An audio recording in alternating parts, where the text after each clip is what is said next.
Everyone knows the Great Wall, or so they think. What if the wall you've seen in photos, the one on every postcard, every documentary, every history book, is not the real story? What if the true wall is buried? What if there are walls that no government officially mapped? Walls that were built in secret? Walls that were abandoned and forgotten for centuries? Walls that researchers only began finding in the last decade, hidden beneath sand, forests, and even other countries' borders. And the parts they don't show you, those are the parts that change everything. For centuries, historians believed the Great Wall stretched roughly 5,500 miles across northern China. The actual length, when all discovered sections were counted, was closer to 13,170 miles, more than double what the world believed. But that wasn't even the part that unsettled the researchers. The part that unsettled them was where some of those walls were found, deep inside Mongolia, across the Gobi Desert, in regions that weren't even Chinese territory during the dynasties that supposedly built them. One lead archaeologist, a man named Dong Xinlin, had spent over a decade walking survey routes through northern China. He'd mapped hundreds of wall fragments, documented them, filed the reports. But in 2009, he came across something he couldn't explain.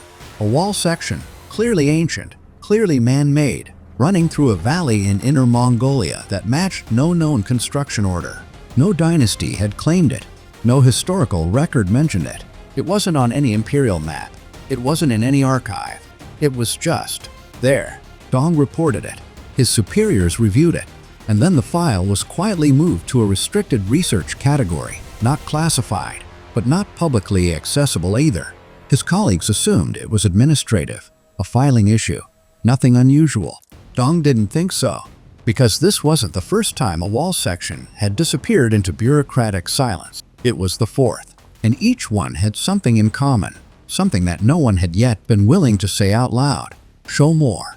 Every hidden wall section shared one detail. They were all built facing the wrong direction. These walls faced inward. Whatever they were built to contain was already inside. Dong spent 2 years cross-referencing dynastic records, military logs, and regional governor reports from the Han, Qin, and Northern Wei periods. He was looking for any mention of internal containment structures. Walls built not to keep invaders out, but to keep something else in place. Almost. In a digitized archive of Ming Dynasty provincial records, a single document, a logistics report from a regional commander named Wei Shu, dated 1482, referenced the construction of a secondary enclosure in the northern territories.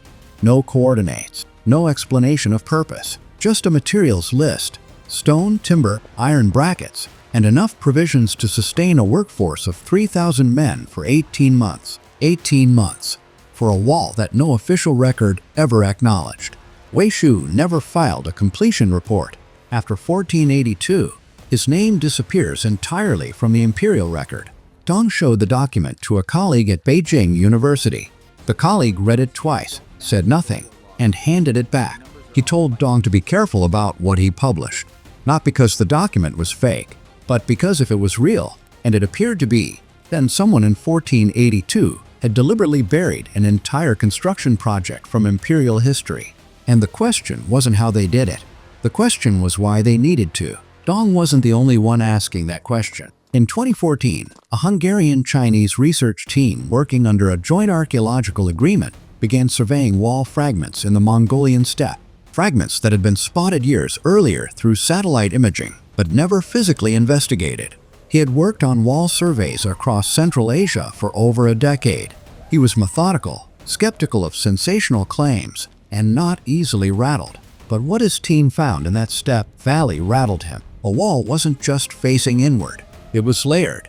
3 separate construction phases, each built on top of the last, each from a different dynasty. Qin foundations, Han reinforcement, Ming finishing stonework. 3 different centuries, 3 different emperors, 3 completely separate decisions, all to maintain the same structure, in the same location, for the same inward-facing purpose. Someone kept coming back to finish what the last ruler started. Systematic, repetitive, the kind of markings used in imperial China to log quantities, a body count, over 3 dynasties, The records embedded in the wall itself suggested that somewhere between 12,000 and 15,000 laborers had been assigned to these hidden sections. None of them were ever recorded as returning.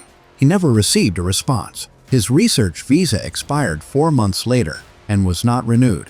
Berkey returned to Budapest and did something unexpected. He said nothing publicly, no press release, no academic paper, no interview. For nearly 3 years, the findings sat in his private archive, unsubmitted, unshared, and unexplained. In 2017, a researcher named Marco Fusetti at the University of Bologna came across Berkey's original satellite survey data, legally published as part of the joint agreement before the project was quietly shut down. But the geometry stopped him cold.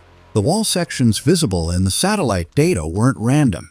They formed a perimeter, a deliberate, calculated enclosure roughly 40 kilometers across, not a border wall, not a defensive line, a boundary around something specific. Fusetti cross-referenced the coordinates with historical land records, imperial route maps, and geological surveys of the region.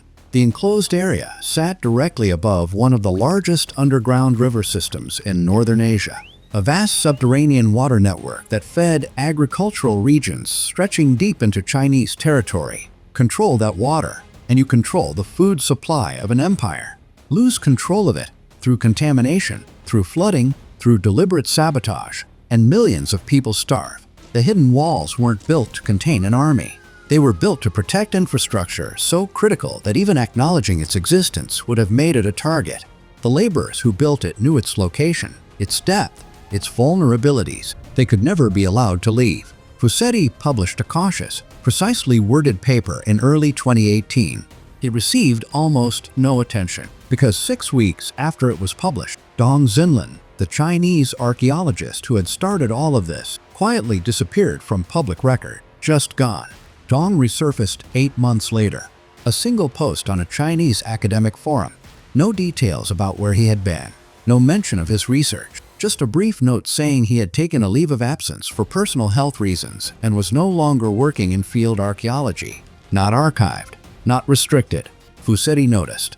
He reached out to 3 separate Chinese academic institutions requesting access to Dong's original field reports. All 3 responded with the same message, that no such records existed under that name. A man who had spent 10 years documenting the physical history of China's most iconic structure had been erased from the record as cleanly as Wei Shu had been in 1482. 5 centuries apart. Same method. Same silence. That pattern, that consistency, is what makes this story different from a simple political cover-up. Cover-ups are reactive, rushed, imperfect. This was practiced. Whoever built those inward-facing walls understood something fundamental, that the most dangerous knowledge isn't the knowledge of an enemy. The Great Wall was never just a military structure. It was a system of control, of concealment, of carefully managed truth. And the sections still buried beneath Mongolian sand, still unexcavated, still unacknowledged. They are not anomalies. They are the rest of the story. The parts that were never meant to be found. The parts that even now no official body has agreed to investigate. The wall is still keeping its secrets. The only question left is, how many more are there? If this kind of forgotten history is what you're here for, subscribe. There's much more buried than you think.